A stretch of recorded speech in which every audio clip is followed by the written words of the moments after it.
زدني علما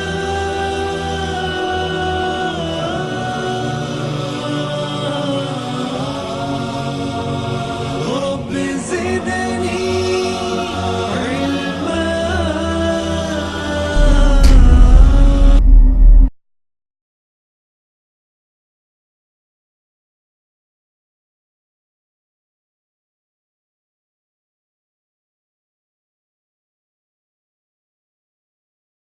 وأشهد أن لا إله إلا الله وحده لا شريك له وأشهد أن محمدا عبده ورسوله أما بعد فإن خير الحديث كتاب الله وخير الهدي هدي محمد صلى الله عليه وسلم وشر الأمور محدثاتها وكل محدثة بدعة وكل بدعة ضلالة وكل ضلالة في النار.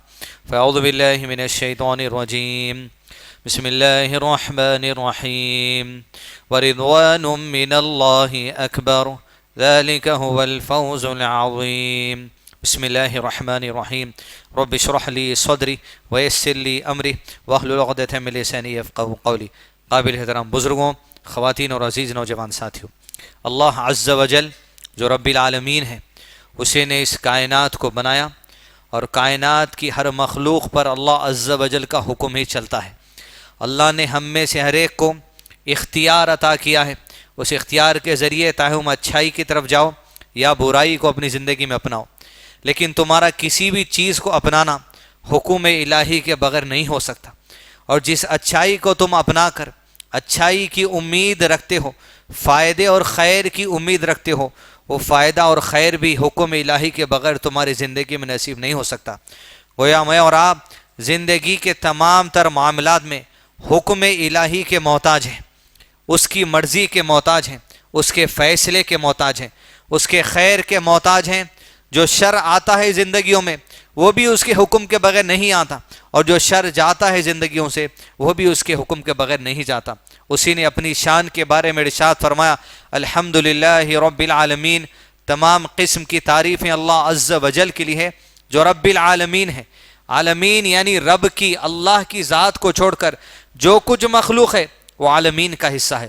گویا عالمین سے رب کو جدا کیا گیا یہ بتانے کے لیے ساری کائنات کا مالک اللہ عز و جل، ان کا پیدا کرنے والا، ان کو رزق دینے والا، انہیں زندگی دینے والا، زندگی میں وسائل دینے والا، انہیں موت دینے والا، موت کے بعد پھر اٹھانے والا، حساب و کتاب کرنے والا، جہنم کے فیصلے کرنے والا، جنتوں کے فیصلے کرنے والا، جنت میں ایک کے بعد ایک گروہ کو بھجانے والا، وہی مالک ہے اللہ عز و جل. یہی جمعہ کا عنوان ہے. جنت میں جب داخلہ کریں گے اللہ عز و جل ایک کے بعد ایک گروپ کی شکل میں، گروہ کی شکل میں چنندہ لوگ جنتوں میں داخل کیے جائیں گے. تو آج کے جمعہ میں وہی دیکھیں گے جنت میں داخل ہونے والے سب سے پہلے لوگ کون ہیں، کون وہ خوش نصیب ہے جو اپنے ایمان کے بعد جنت میں داخلہ لیں گے. لیکن 3 مرحلے ہیں.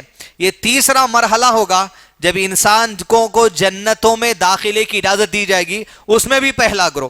لیکن یہ تیسرا جو اسٹیپ ہے اس سے پہلے 2 اہم اسٹیپ ہے جو مجھ کو اور آپ کو انشاءاللہ جنت میں داخلے سے پہلے جان لینا چاہیے. اس لیے کہ ہر شخص جو جنت کا بات سنتا ہے، جنت کا لفظ سنتا ہے، جہنم کا لفظ سنتا ہے، ہو سکتا ہے ہم میں سے کسی کا ایمان کمزور ہو تو وہم و گمان میں ہوگا کہ جنت ہوگی تو کیسی ہوگی دیکھا جائے گا، جہنم ہوگی تو کیسی ہوگی دیکھا جائے گا. اگر یہ چیز ہمارے اندر ہے یہ کفر والی بات ہے. اسی لیے کہ جنت اور جہنم پر ایمان لانے کے لیے رب نے جو بات اپنے کلام میں کہہ دی، محمد صلی اللہ علیہ وسلم کی صحیح احادیث میں جو بات آ گئی، وہاں شک نہیں چل سکتا، وہاں چانس نہیں چل سکتا، وہاں دیکھا جائے گا نہیں چل سکتا.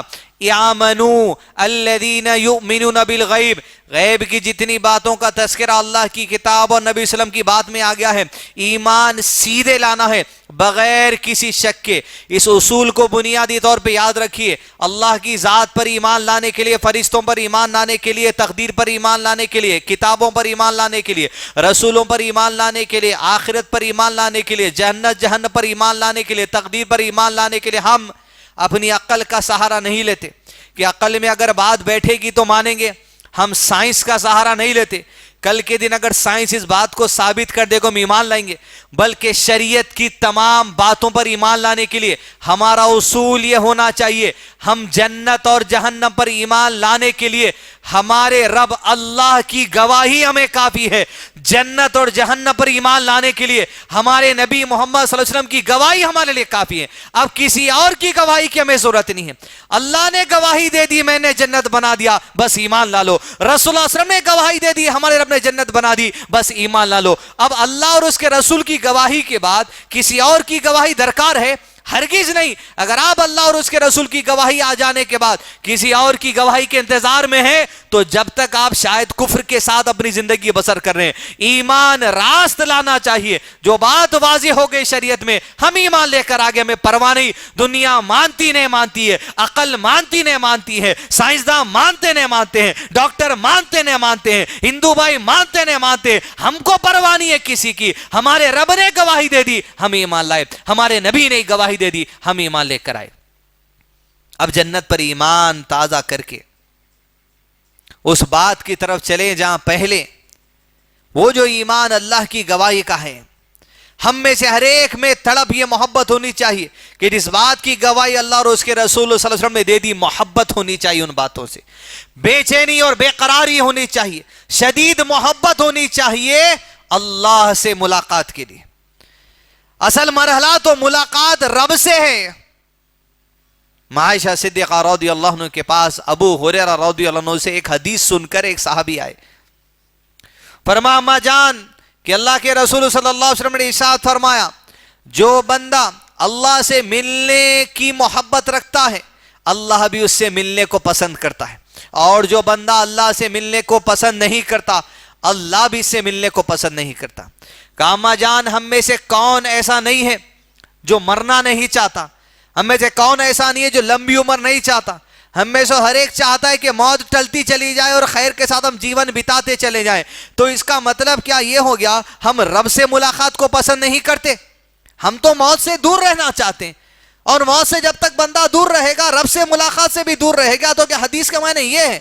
اما جان عائشہ صدیقہ رضی اللہ عنہا محدثہ، صحابہ کو درس و تدریس دینے والی عائشہ صدیقہ کہتی ہیں اس کا معنی وہ نہیں جو تم سمجھ رہے ہو، حقیقت میں معنی یہ ہے اے اللہ کے بندے، اے محمد صلی اللہ علیہ وسلم کے امتی، سن لے تیری ماں سے کہتی اما جان رضی اللہ عنہا بات تو یہ ہے جب اللہ سے بندہ ملنے کو پسند کرے اللہ بھی پسند کرے، بندہ جب دور ہونا چاہے اللہ بھی اس سے ناپسند کرے ملنے کو، تو مطلب یہ ہے جس دن تیرے اوپر سکرات طاری ہونے والی ہے، تو اپنی موت کے لمحوں میں جانے والا ہے، تیری آنکھیں پھترائے جانے والی ہے، تیرے جسم کے رونگٹے کھڑے ہو جانے والے ہیں، اور جان لے کہ تیرے سینے میں سانس گھٹ رہی ہوگی، اوپر نیچے ہو رہی ہوگی، جس وقت انسان کی ہڈیاں اکڑ جائیں گی اس وقت یہ عالم ہے کہ جب یہ تیرے اوپر سکرات طاری ہوگی اس وقت مرنے کے موقع پہ کوئی بندہ اللہ سے ملنے کو پسند کرتا ہے تو اللہ بھی اس سے ملنے کو پسند کرتا ہے، اور جب یہ تکلیفوں میں اللہ سے ملنے کو بندہ پسند نہیں کرتا تو اللہ بھی اس سے ملنے کو پسند نہیں کرتا۔ تو بنیادی چیز یہ معلوم ہوئی مرتے وقت بھی ایمان کی سلامتی لازم ہے۔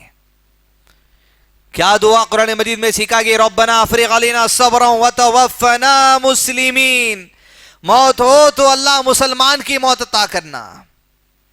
یا ایھا الذین آمنوا اتقوا اللہ حق تقاتہ ولا تموتن الا وانتم مسلمون، اللہ سے ڈرو ایسے جبکہ ہڈیاں تمہاری اکڑ جائیں گی، جب رونگٹے کھڑے ہو جائیں گے، جب سینے میں سانس گھٹ رہی ہوگی، جب آنکھیں پھترا دیا جائیں گی، حق تقاتہ اللہ سے ڈرنا ہے، ولا تموتن الا وانتم مسلمون۔ اللہ سے ملنے کی تڑپ اس وقت بھی ہونا، تو اس کے لیے کتنی تیاری کرنا پڑے گا، دین کیسے سیکھنا پڑے گا، کیسے عمل کرنا پڑے گا، کیسے سمجھنا پڑے گا، کیسے شبہات کو دور کرنا پڑے گا، کیسے نفس امارہ کو کاٹنا پڑے گا، کیسے نفس لوامہ کو لپکنا پڑے گا، کیسے دین کی باتوں سے محبت کرنا پڑے گا، کیسے دنیا داری سے نفرت کرنا پڑے گا، کیسے حرام سے نفرت کرنا پڑے گا، کیسے حلال سے محبت کرنا پڑے گا، تب جا کے تو وہ موقع پار ہوگا۔ اب جو موقع اللہ ہم سب کو ایمان کے ساتھ پار کرا دے، جب پار ہوا سور پھونکا جائے گا. اسرافیل سور پھونکے, پہلے سور پھونکتے ہی جتنے زندہ تھے سب مر گئے. دوسرا سور پھونکے جائیں گے. اہل سنہ والجماعت کا عقیدہ ہے جو ہڈی, جو راکھ, جو جسم کے اعضاء یا حصے یا چورا ہو جائیں یا گل جائیں, اللہ وہ تمام چیزوں کو جوڑ کر دوبارہ ہمیں زندہ کرنے والا ہے. جیسے سور ماریں گے, سور سے روحیں نکل کر جسموں میں داخلہ لے لیں گی. اللہ کے دربار میں لوگ جمائیں حشر کے میدان میں. پہلا مرحلہ پار ہوا, دوسرا مرحلہ پار کریں گے, اس کے بعد دیکھیں گے جنت میں جانے والے کون ہیں. آدم علیہ السلام کو حکم دیا جائے گا کہ اپنی اولاد میں سے جنتیوں کو الگ کر لو, اپنی اولاد میں سے جہنمیوں کو الگ کر لو. سوال کرنے والے سوال کریں گے اللہ عز و جل ریشیو بتا دیجئے, کتنے لوگوں کو جہنم میں ہٹانا ہے, کتنے لوگوں کو جنت کے لیے ہٹانا ہے. اللہ عز و جل کرام کرے گا, اس کی صفت کلام انسانوں سے, فرمائے گا ہر 1000 میں سے 999 کو جہنم کے لیے الگ کرو, اور ایک جو بچے گا اس کو جنت کے لیے الگ کرو. جب اللہ کے نبی صلی اللہ علیہ وسلم حدیث کا حصہ سنائے تو ارشاد فرمایا اب جو وقت ہے یہی وہ وقت ہے جس کا تذکرہ سورہ حج کی آیت نمبر 1 اور 2 میں کیا گیا. بسم اللہ الرحمن الرحیم. یا ایہا الناس اتقوا ربکم ان زلزلة الساعة شیء عظیم یوم ترونها تذهل كل مرضعة عما ارضعت وتضع كل ذات حمل حملها وترى الناس سكارى وما هم بسكارى ولكن عذاب الله شدید. فرمایا اللہ کے نبی صلی اللہ علیہ وسلم نے جب اعلان کر دیا جائے گا ہر 1000 میں 999 جہنم کے لیے, ایک کو جنت کی الگ کرو, کہا یہی وہ وقت ہوگا جب دودھ پلانے والی عورت اپنے دودھ پیتے بچے سے غافل ہو جائے گی, حمل والی اپنے حمل کو ڈال دے گی, اور تم دیکھو گے کہ یہ وقت ہوگا جب بچہ بوڑھا ہو جائے گا. یہی وہ وقت ہوگا جب تم دیکھو گے لوگ تمہیں نشے میں مدہوش نظر آئیں گے, لیکن وہ مدہوش نہیں ہوں گے, لیکن اللہ کا عذاب ہے ایسا شدید کہ انسان اس عذاب کی شدت سے مدہوش ہو جائے گا. کہا جائے گا 999 الگ, ایک جہنم میں. 9:99:1, 999 ادھر ایک ادھر. صحابہ کرام جنت کے حریص, دیکھیں جائز ہرس سے رہنا آدمی کن, جائز ہرس میں ایک ہرس جنت کی ہرس ہے, رب کی رضا کی ہرس ہے. جب حدیث سنا اللہ کے نبی صلی اللہ علیہ وسلم تو کہا اللہ کے رسول صلی اللہ علیہ وسلم ہم میں سے کون ہوگا, صحابہ میں سے کون ہوگا جن کے لیے کہہ دیا گیا رضی اللہ عنہ ورضوان, ہم میں سے کون ہوگا جو ایک ہونے والا ہے. 3000 احد میں گئے تو 3000 میں ایک 3, 10,000 فتح مکہ میں گئے تو 10. ہم میں سے کون ہونے والا, اللہ کے نبی صلی اللہ علیہ وسلم کون جائے گا اب تو. ارشاد ہوا گھبراؤ نہیں, الرحمن وہ ذات ہے جو وسیع رحم والا ہے. اللہ نے ان 999 کو تیار کیا. یاجوج انسانوں کی کافر قوم کا نام ہے, ماجوج انسانوں کی کافر قوم کا نام ہے. 999 یاجوج ماجوج سے نکال کر ڈالے جائیں گے, اور ایک ہوگا جو تم میں سے نکال کر جنت میں ڈالا جائے گا. پھر اللہ کے نبی صلی اللہ علیہ وسلم نے جیسے کہا صحابہ نے تکبیر لگائی, اللہ اکبر. گویا دلیل ملی جب دین کی کوئی مناسب بات سمجھ نہیں آئی تو تکبیر لگائی جا سکتی, لیکن اللہ کی جو تکبیر لگائے اللہ اللہ کے روڑوں پہ نکال کے پرانے اللہ کی تکبیر بڑے ہی اچھے انداز میں اللہ اکبر. یہاں لوگ جو تھالی مار کر سیٹیاں مار کر کرتے مسلمانوں کا شیوا ہے, وہ بات جب مناسب دین کی دائرے میں دکھے تکبیر لگائے اللہ اکبر. پھر اللہ کے نبی صلی اللہ علیہ وسلم نے کہا یہ کیسی ہیبت تم پر طاری ہو گئی ہے بات سن کر. ارے مجھے تو امید ہے میرے رب سے کہ میری امت جنت کا 1/3 حصہ ہوگی, 1/3, یعنی جنت میں اگر 1000 ہوں گے تو 33 میری امت سے ہونے والے ہیں. پھر کہا اللہ اکبر. پھر کہا اللہ کے نبی صلی اللہ علیہ وسلم نے ارے مجھے تو امید ہے میرے رب سے کہ جنت کا آدھا حصہ میری امت میں سے ہوگا. کہا اللہ اکبر. پھر اللہ کے نبی صلی اللہ علیہ وسلم نے کہا ارے میری امت کی تعداد جنت میں دوسرے امتوں کے مقابلے میں گویا ایسی ہوگی گویا ایک سفید بیل ہے جس کے جسم پر سارے کے سارے سفید بال ہیں اور اس کے جسم پر ایک کالا بال ہے. گویا میری امت سارے سفید بالوں کے مانند ہے اور ایک کالا بال دوسرے امتوں کی تعداد ہے. اکثریت حصہ الحمدللہ محمد رسول اللہ صلی اللہ علیہ وسلم کی امت کا جنت میں داخلہ لینے والا ہے. اللہ وہ جو اکثریت جانے والی ہے جنت میں ان کو اس میں ہم تمام کو داخلہ دے دے. آمین. اکثریت اللہ کے نبی صلی اللہ علیہ وسلم کی امت کا حصہ ایمان پر خاتمہ ہونے والا ہے.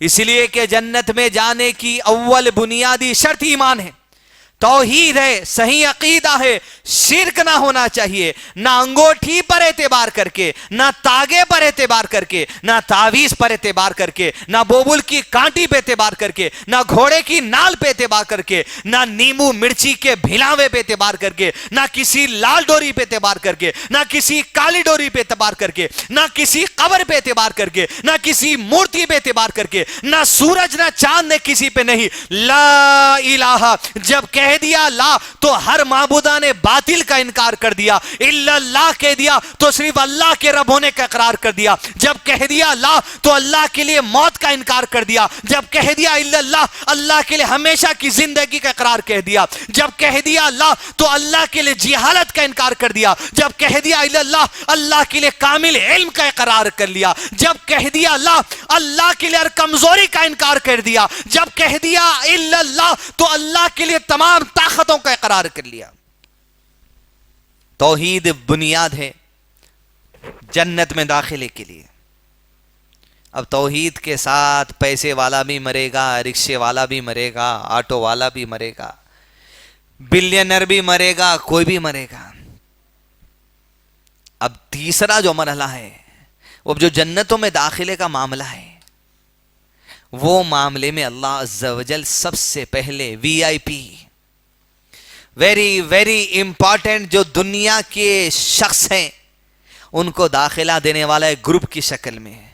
پوچھا حدیث قدسی میں اللہ کے رسول صلی اللہ علیہ وسلم نے صحابہ کرام سے کیا تم جانتے ہو میرے اصحاب کہ جنت میں سب سے پہلے کون لوگ داخل ہونے والے ہیں؟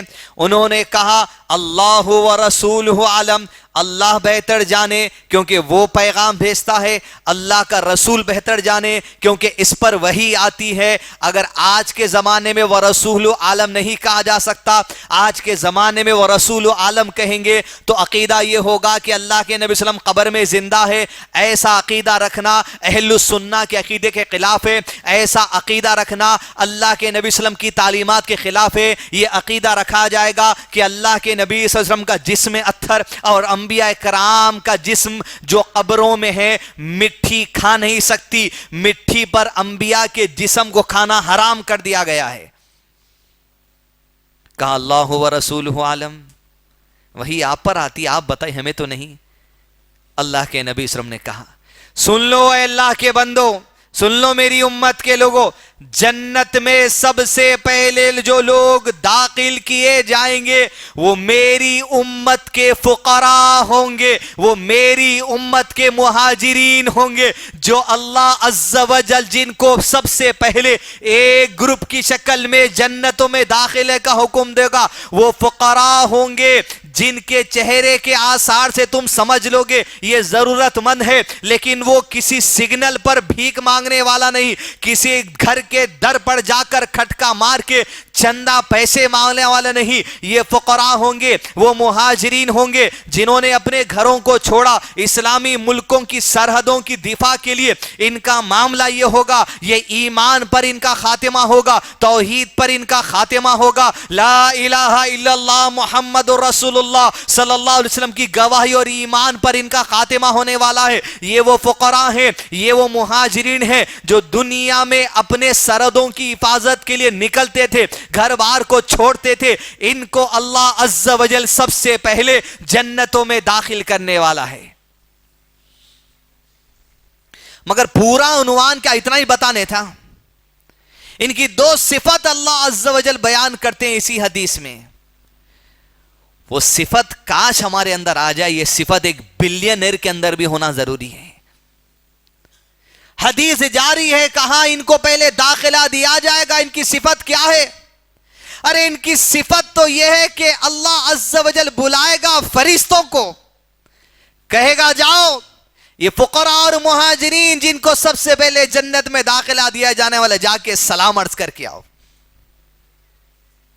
فرشتے کہیں گے رب تیری اطاعت تو ہماری صفت میں ہے, ہم انکار نہیں کریں گے میرے رب, مگر یہ تو بتا دے, ارے تیری تمام مخلوق میں افضل مخلوق تو نے فرشتوں کو بنا دیا میرے رب, کیا ہم جا کر انہیں سلام عرض کر دیں؟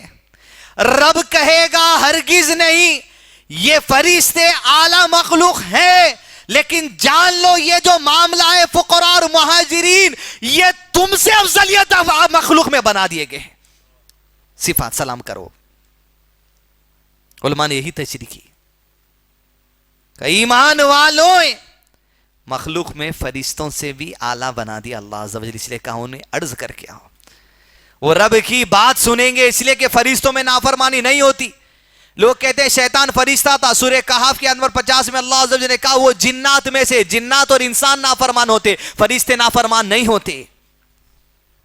وہ سلام کریں گے سلام علیکم اے مہاجرین فقراء, ارے دنیا تمہیں دھتکارنے والی, تمہیں پھٹیجر سمجھنے والی, تمہارے کپڑوں کو دیکھ کر لوگ تمہیں دعوت نہیں دیتے تھے, لوگ تمہیں رخے نہیں دیتے تھے, تمہارے گھروں میں عیدوں کو ملنے نہیں آتے تھے, تمہیں اپنی دعوتوں میں نہیں بلاتے تھے, تمہارے بازو بیٹھنے شرماتے تھے, تمہارے بدن کی پسینے کی بدبو سے دور ہوتے تھے. یاد رکھو فقراء اور مہاجرین دنیا میں دھتکارے جانے والے, سلام ہے تم پر, داخل ہو جاؤ جنتوں میں. اور صفت کیا ہے؟ دو. جتنا مسلم معاشرہ حیدرآباد کا آج تباہ ہے نا, یہ دو باتیں نکل گئی اپنے سے. یہ وہ باتیں لائیے پکڑ کے. کیا کہا اللہ نے؟ یہ تو وہ لوگ ہیں مہاجرین فرشتوں کی جماعت جو دنیا میں شرک نہیں کرے. اول صفت یہ. دوسری صفت ان کی یہ ہے کہ اپنے سینے میں کچھ خواہشیں تھیں ان کی دنیا میں. گاڑی لینے کی خواہش تھی, گھر لینے کی خواہش تھی, بڑے گھر کی خواہش تھی, پیسے کی خواہش تھی, اچھے کھانے کی خواہش تھی. یاد رکھو ان کی پہلی صفت توحید, دوسری صفت سینے میں خواہشیں تھی, تیسری صفت سینے میں کچھ ضروریات بھی تھے. ان کی صفت یہ ہے کہ دنیا میں اپنی ضروریات پوری نہیں کر سکے, اپنی خواہشات پوری نہیں کر سکے, قبر کے گڑھے میں چلے گئے, لیکن کبھی اپنی خواہش اور کبھی اپنی ضرورت پوری کرنے کے لیے اللہ کے دین کا راستہ چھوڑ کے آرام راستہ اختیار نہیں کیے. یہ گروپ ہے جو جنت میں داخل ہونا سب سے پہلے. یہ کیا معمولی صفت ہے؟ تصور کر کے دیکھیے آپ. ضروریات ایک چیز ہے دنیا میں, بچے کے لیے کھانا ہونا, آپ کے لیے 3 ٹائم کا کھانا ہے, بعض کلچر میں 2 ٹائم کا کھانا ہے, آنکھ کو کپڑے ہونا, سردی میں رضائی ہونا, دھوپ کے لیے چھاؤں ہونا, بارش کے لیے چھتری ہونا, رہنے کے لیے گھر ہونا, یہ بنیادی ضروریات ہیں ہمارے. لیکن یہ مہاجرین فقراء جو جنت میں داخل کے جائیں گے, کئی ضروریات دلوں میں دفن ہو کے مر کے چلے جائیں گے, ضرورت تک پوری نہیں ہوگی ان کی, مگر اللہ کے سوا کسی اور کے در پہ ہاتھ نہیں پھیلائیں گے. ضرورت کے ساتھ ساتھ دوسری جو چیز تھی, کئی خواہشات تھی ان کی, کاش کے یہ ہو جائے, کاش کے ہو جائے, کاش کے ہو جائے, مگر وہ بھی سینوں میں دفن کر کے قبروں میں چلے گئے. مگر نہ خواہش پوری ہو سکی, نہ ان کی ضرورت پوری ہو سکی. بس اللہ کی طرف لو لگا کے رکھے. کیا انعام اللہ نے دیا. ساری انسانیت, کروڑوں خرچہ کرنے والے, لاکھوں خرچہ کرنے والے دیکھتے رہ جائیں گے, فرشتوں سے سلام عرض کروا کے یہ فقراء اور مہاجرین کو جنت میں داخلہ دیا جائے گا. آج امت تباہ ہے یہ 2 چیزوں کی وجہ سے. آج ہماری ضرورت کیا ہے ہم نہیں سمجھ رہے, اور آج ہماری خواہش کیا ہم یہ فرق نہیں کر سک رہے. اتنا بکواس کلچر اگر کسی شہر کا آپ کو دیکھے گا تو وہ حیدرآباد ہے. آج تک نوابیت کی وہ صفت, وہ تاثیر سینوں میں بیٹھی ہوئی ہے. ہر آدمی پریشان ہے. کیا وجہ ہے بھائی؟ پریشان. پیسوں کی ضرورت ہے. کیا ضرورت ہے؟ غریب بچی کے شادی کے رخے چھپانے پیسوں کی ضرورت ہے. پریشان ہے بھائی پیسے دیو. تم ضرورت اور خواہش میں فرق نہیں کر رہے ہیں. آج پریشان ہے امت یہی وجہ سے. دعوت دے کے لوگوں کو بلانا ضرورت ہے, لیکن مہنگا رقعہ چھپانا تمہاری خواہش ہے, اس لیے تم پریشان ہو. یہ تمہاری پریشانی نہیں ہے, تمہاری خواہش ہے, جس خواہش کو تم پریشانی کا لباس پہنا کے لوگوں سے بھیک مانگ رہے ہیں. شادی کر کے لوگوں کو دعوت دینا دین کی ضرورت ہے, لیکن کسی بڑے شادی خانے میں 1,00,000 2,00,000 کرایہ دے کر تمہیں وہاں پر کرنا ہے تمہاری خواہش ہے, تمہاری ضرورت نہیں ہے. بھیک مت مانگو. مساجد میں آ کر, روڈوں پہ کھڑ کر, سگنلوں پہ کھڑ کر اپنی بچیوں کی آبرو کو رخے میں چھپا کر میری بچی کی شادی ہے پیسے مانگنے والے لوگوں کو جاننا چاہیے تمہاری ضرورت کیا ہے اور تمہاری خواہش کیا ہے. ولیمے کے دن کھانا کھلانا تمہاری ضرورت ہے. اما عائشہ رضی اللہ عنہا نے کہا میرا ولیمہ جس دن صبح کیا گیا, نہ اونٹ کاٹا گیا نہ بکری کاٹی گئی, حد تو یہ ہو گئی پڑوس کے ایک آدمی نے کھانا ہمارے گھر تحفے میں بھیجا, اللہ کے نبی صلی اللہ علیہ وسلم نے وہی کھانا جو تحفے میں آیا تھا لوگوں کو ولیمے کے نام پر کھلا دیا. یہ ضرورت ہے ہماری. لیکن آج 800 آدمی, 1,000 آدمی, 1,200 آدمی, 2,000 آدمی کو کھلانا یہ تمہاری خواہش ہے. اس کو پریشانی کہاں سے ہو گئی بھائی؟ اس کے لیے تم کریڈٹ کارڈ کستے ہو, دوستوں سے قرضہ مانگتے ہو, مٹی سے پیسہ لیتے ہو, قرضوں کی جو سودی چھٹی چھوڑاتے ہو. یہ چیز کے لیے یہ ضرورت نہیں ہے تمہاری, یہ ضرورت نہیں ہے. موبائل فون آج تمہاری ضرورت ہے, لیکن آئی فون تمہاری خواہش ہے. لیکن سیمسنگ کا لیٹسٹ ماڈل تمہاری خواہش ہے. تنخواہ کیا ہے تمہاری 15,000 20,000 25,000, تمہارے جیب میں فون 60,000 کا کہاں سے آ گیا؟ پھر پریشان ہے, گھر کے کرائے کو پیسے نہیں ہے, آئی فون لینے کے واسطے مہینہ مہینہ تم 4,000 5,000 انسٹالمنٹ میں بھر رہے. امت تباہ ہو رہی ہے آج, بالخصوص شادیوں کے معاملے میں. آج جو حیدرآباد کے اندر دکھائی دے رہا ہے, سالوں سے دکھائی دے رہا, اب تو عروج میں چلے گیا. حد ہو گئی. اشارے ملے خالی اللہ کے ابھی مکہ اور مدینہ کی طرف ٹڈیوں کی فوج آ کے, ٹڈیوں کی فوج کا حملہ ہوا. حرم کی زمین, مدینے کی زمین پر اشارہ ہے لوگوں کو اللہ کے دین سے غفلت مت کرو. جو رب مکے کی زمین پر چوڑیاں بھیج کر خاتمہ کر دیا, صرف تمہیں اشارہ دینے ٹڈیاں بھیجا بھی وہاں پر کہ اللہ کے حکم کے بغیر آئے. اور اللہ کا حکم منشے کے ساتھ ہے, حکمت کے ساتھ ہے, پیغام کے ساتھ ہے. کوئی چیز اللہ کی حکمت سے چھپی نہیں. کالے ٹڈیوں کا حملہ مکے مدینے کی وادیوں پہ, باشندوں کو خبردار کر دیا گیا. اللہ کی سرزمین پر اللہ کی بولی ہو, اللہ کی حمد و ثنا ہو, شرارت نہ ہو, بے حیائی نہ ہو, عریانیت نہ ہو, حرام نہ ہو, فحاشی نہ ہو, ناچ گانے نہ ہو. سمجھ جاؤ صرف ٹڈیاں ہیں بھی تو بحران ہے. مسلمانوں کا ہر گھر کا معاملہ ہے. شادی ہو رہی سسرال میں, پریشان آپ ہیں. بیگم کو ساڑی دلانا ہے, بچوں کو جوتے دلانا ہے, اس کو ساگ دلانا ہے, اس کو کپڑے دلانا ہے. شادی وہاں ہو رہی, قرضے تم لے رہے. شادی ادھر ہو رہی, پریشان تم ہو رہے. یہ خواہش ہے, ضرورت نہیں ہے بھائی. اس سے پہلے کی شادی میں سلائے تھے نا کپڑے. امت کا اکثر پیسہ آپ یاد رکھیے صرف شادیوں میں اور چلر قسم کے گھٹیا رسم و رواج میں ختم ہو رہا پیسہ. آج تنخواہ مل رہی, ہاتھ میں پیسہ نہیں ہے, کہاں جا رہا سب پیسہ؟ مسجد کو چندہ دے رہے. مسجدوں میں تو سکوں کی آواز آ رہی, ٹن ٹن ٹن. جس مسجد میں آواز نہیں آتی سمجھنا وہاں نوٹاں گرتے. آپ کا پیسہ کہاں جا رہا؟ ضرورت اور خواہش کو بانٹ لیا. آج پوروں کی عادت اپنی صرف کھانا, صرف کھانا, صرف کھانا. یہاں سے نکلو قسمت ہوٹل کی چائے وہاں کی لقمی, ادھر آگے چلے جاؤ وہاں پستہ ہاؤس کے ڈوڑے, ادھر آگے چلے جاؤ ادھر عثمانیہ بسکٹ, فائن بسکٹ, برگر. شام کے کھانے الگ ہے, 6 بجے کے کھانے الگ ہے, مرچی بھجیوں کا ٹائم الگ ہے, چایا مارنے کا ڈھنگ الگ ہے, راتوں میں پیٹنے کا ڈھنگ الگ ہے, پھر زیرہ سوڈا پینے کا الگ ہے. پوری زندگی کمائی صرف خواہشوں میں جاری ہے. گھر میں بول دیے ایک برگر نے لا سک رہا آدمی ہمارا, یہ ضرورت ہے, خواہش ہے تمہاری, کھانا ہے نا گھر میں, آٹا ہے, چاول ہے, نمک ہے, مرچی ہے, نہیں لا سکتا انہیں برگر, نہیں لا سکتا انہیں پیزا. جب لا دیا. آپ جا کے ایک مہینہ گاؤں میں رہ کے آئیے, کتنے پیسے بچتے دیکھیے آپ. نہ وہاں پستہ ہاؤس ہے, نہ ہوٹلائن ہے, کچھ نہیں. یہاں گلی گلی ایک ٹائم ہے, 4 بجے ان کے سموسے, 6 بجے ان کی مرچی, اس کے بعد شام کی چائے, اس کے بعد گھاوا, اس کے بعد پلٹے, اس کے بعد یہ نہاری پائی اسمیچ. صرف کھانے کو چاہے, پھر پیسہ نہیں ہے. اللہ کھانے, بے شک اللہ کھانے کو خوب دیا, اللہ برکت دے ہماری زندگیوں میں, رزق میں کشادگی, مگر خواہشوں کے پیچھے کتنا پیسہ کھانوں میں خرچہ ہو جا رہا وہ سوچیے آپ. کوئی بھی ہوٹل میں جا کے 2 دوستاں کھائے, 800-900 روپے سے کم پیسے خرچہ نہیں ہو رہے ہیں. 4 آدمی گئے تو کم سے کم 1500 روپے, آپ کروڑوں پتی ہوں گے. مگر خواہش پہ لمٹ, اسپیڈ بریکر اگر لگا تو بہت اچھا ہے. فرق کرنے کی عادت ڈالیے.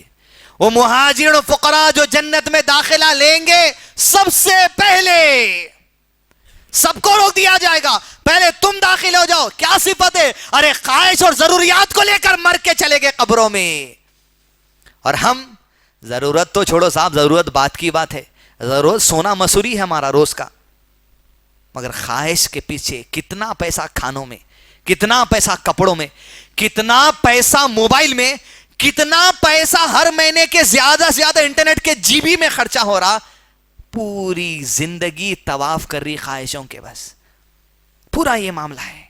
ضرورت سونا موسری گھر میں ہے, چاول ہے, دال ہے, آٹا ہے, بڑے کے پاڑے ہے, سب ہے, مگر پھر پیسہ ہاتھ میں نہیں ہے. وہ جاتے جاتے جنتوں میں جو پہلا گروہ جانے والے دن ملت, وہ پیغام چھوڑ گیا. ان کے سینوں میں جو ضروریات تھے, ضرورت پوری نہیں ہو سکی. مگر آج یہ خواہشات پوری کرنے کے لیے کیا کیا حرام کرنا پڑ رہا. بیوی کا سونا رکھانا پڑ رہا, ماں کا سونا رکھانا پڑ رہا, صرف خواہشات کو تکمیل کرنے. ایک کریڈٹ کارڈ لے رہے ہیں, گھس رہے ہیں, توڑ رہے ہیں, نالوں میں پھینک رہے ہیں. دوسرا لے رہے ہیں, گھس رہے ہیں, توڑ رہے ہیں, نالوں میں پھینک رہے ہیں. اپنے ایریوں میں بینک کی گاڑی کا انسٹالمنٹ پہ بینک کی گاڑی دیو بولے تو چمکتے لوگ, چمکتے. کریڈٹ کارڈ پہ دے دیتے آپ کو, کیوں؟ نہ آپ ان کے اماں کے سگے نہ بابا کے سگے, پھگڑ میں سود مل رہا ہے, اس واسطے دیتے ہیں آپ کو. یہ جو گاڑیوں پہ گاڑیاں, گاڑیوں پہ گاڑیاں, گاڑی ضرورت ہے, لیکن ہر 1.5 سال 2 سال میں نہیں ہونا ہے, تمہاری خواہش ہے. آپ جو بینک سے گاڑی لے رہے ہیں سود ہے, وہ انسٹالمنٹ کا سسٹم جائز ہے. مطلب آپ سے میں 1000 روپے لیا, 500 2 انسٹالمنٹ کر کے آپ کو واپس دیا, جائز ہے. میں آپ سے 50,000 کی گاڑی خریدا, آپ بیچے میرے کو, میں آپ کو ہر مہینہ 5,000 کر کے 50,000 دیا, جائز ہے. لیکن جب آپ بینک والے کے پاس جاتے ہیں, انہیں آپ کو بولتا 50,000 کی گاڑی نہیں بیچتا, انہیں آپ کو 50,000 کی گاڑی لینے انہیں آپ کو 50,000 بیچتا, اور بولتا ہے 50,000 بیچ رہے ہیں تم کو, 50,000 پہ ہر مہینہ 3,000 سود دینا. یہ ہے فرق. بینکنگ سسٹم میں باہر پروڈکٹ پہ ایگریمنٹ کرنے میں یہ ہے فرق. ترکاری صاحب, ترکاری, بیوی کو سپر مارکیٹ لے جانے کی خواہش ہے, کریڈٹ کارڈ سے ریلائنس میں آلو مرچی نمک خرید کے سود کے پیسوں کا کھانا کھا رہے ہیں گھر میں روز. کیسی خواہش بھائی, کون سی ہے؟ نظام کا کوئی گھر کا آدمی بھی اپنے شوقاں سن لیا تو کوئی تھانے ہوگا کہ ایسی نسل میں ایسا. اتنی خواہشات کی اتباع میں آج امت پڑ گئی کہ اللہ عز و جل نے ارشاد فرمایا سورۃ طٰہٰ کے اندر آیت نمبر 171 میں, خبردار تمہاری نگاہیں بھی ان لوگوں کی طرف نہیں جانی چاہیے جن کو ہم نے دنیا میں آرائش دنیا کے کچھ سامان دے رکھے ہیں. وَرِزْقُ رَبِّكَ خَيْرٌ وَأَبْقَىٰ, یاد رکھ لے تیرے رب کا دیا جو کچھ آج تیرے پاس ہے بہت بہتر ہے, ابقا, اسی میں برکت ہے. ہزاروں آدمی کو کھانا کھلا دیے, پھر دوسرے دن سے دولہا دولہے کے باوا چھپتے ہوئے پھر رہے ہیں. کیوں؟ برکت نہیں ہے. حرام میں برکت نہیں رہتی.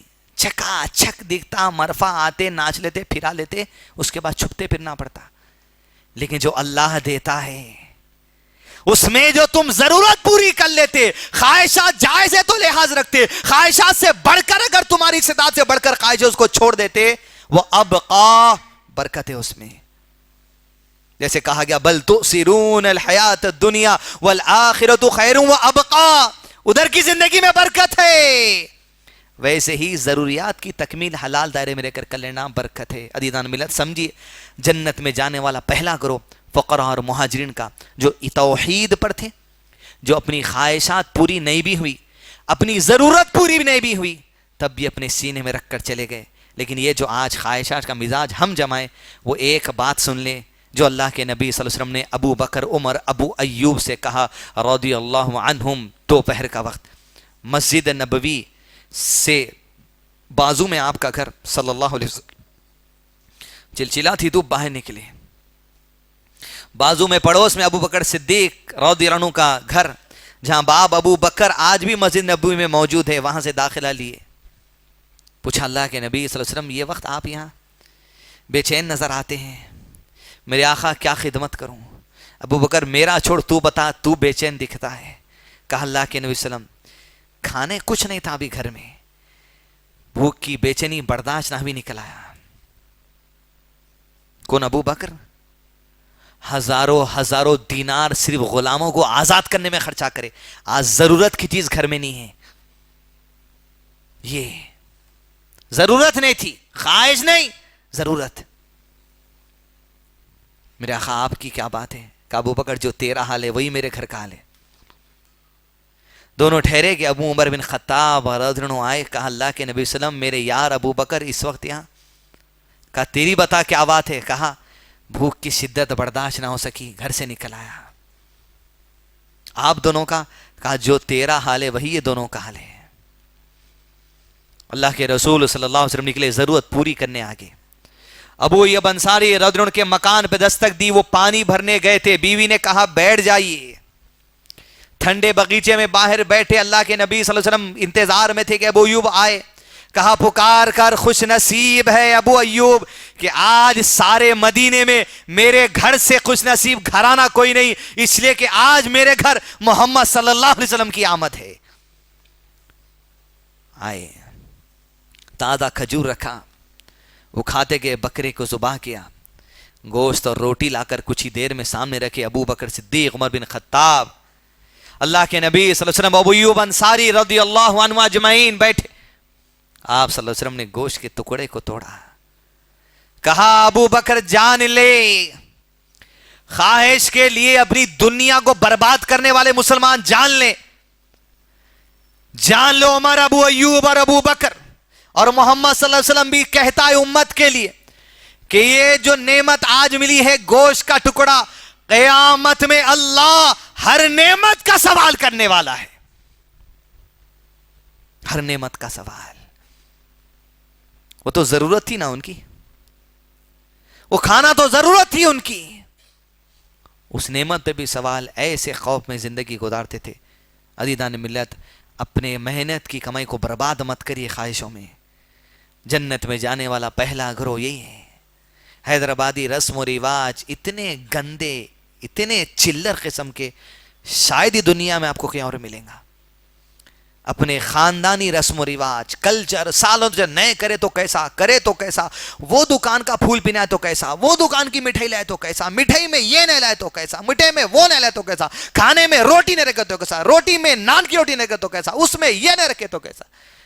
یہی جاری ہے. یہی گفتگووں میں، یہی مشوروں میں آپ کھپا لے رہے. اللہ سے خوف کرے. پہلا کرو جنت میں جانا والا فقراء اور مہاجرین، جن کے دل میں ان کی خواہشات، ان کی جو ضروریات تھی پوری نہ ہو سکی، مر کر چلے گئے ایمان پہ. ویسے ایمان پہ جانا ہے. ربنا افرغ علینا صبرا وتوفنا مسلمین. ربنا لا تزغ قلوبنا بعد اذ هديتنا وهب لنا من لدنك رحمة انك انت الوهاب. وصلى الله على نبينا محمد وعلى آله واصحابه وسلم تسليما كثيرا.